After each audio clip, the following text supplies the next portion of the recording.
Grand Canyon, a gorgeous place, widely known around the world.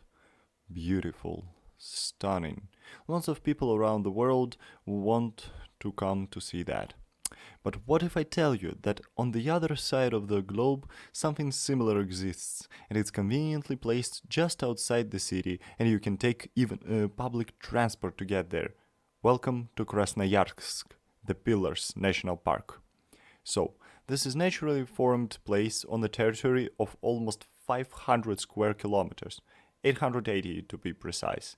And this place is truly unique. Why?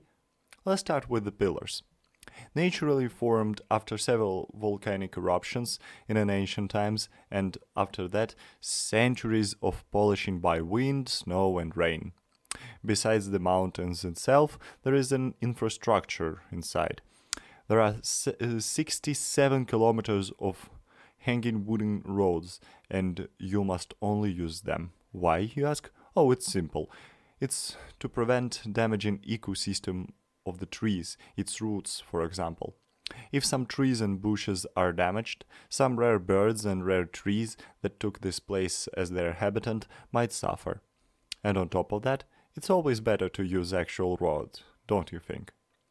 Apart from the rare birds, trees and plants, there are pillars, or столбы in Russian.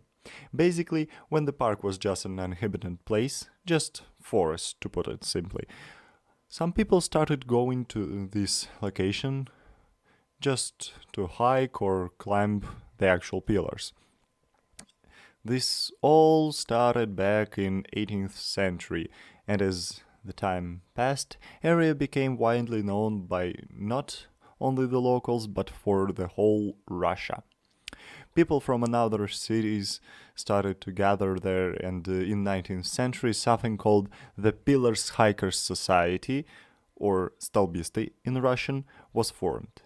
It was a small group of people who dedicated their whole lives to a certain lifestyle, climbing the mountains, living in the forest shacks for days. They've done it all. As you might know from your history classes, 20th century wasn't particularly calm or something like that from the start to finish for Russia, USSR at the time. So there were some political convicts who tried to hide in this forest or in the mountains, and the whole society of hikers haven't had exactly good relations with the authorities in general. At the time, there were lots of phrases written on the different mountains, badly referring to the regime, and some curse words, of course. As the time moves, some huts were made by people in this society. They even got themselves different rules. For example, in these shacks you may find some necessities like wood or toilet paper. Some stuff will be lying under 1 or 2 or 3 rocks. Depending on how many rocks you see on a pile of stuff, you can use it without replacing it, using and replacing it with something else, and some things you absolutely cannot touch or use.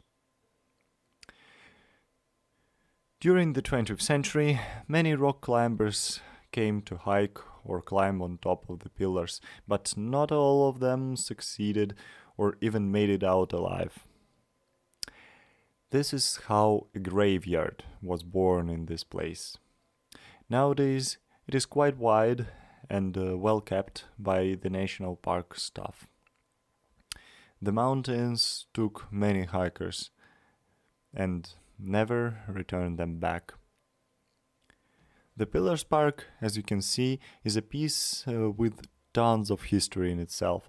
Nowadays, you can just take an evening stroll there or go to extreme and go straight into Siberia forest that surrounds these pillars.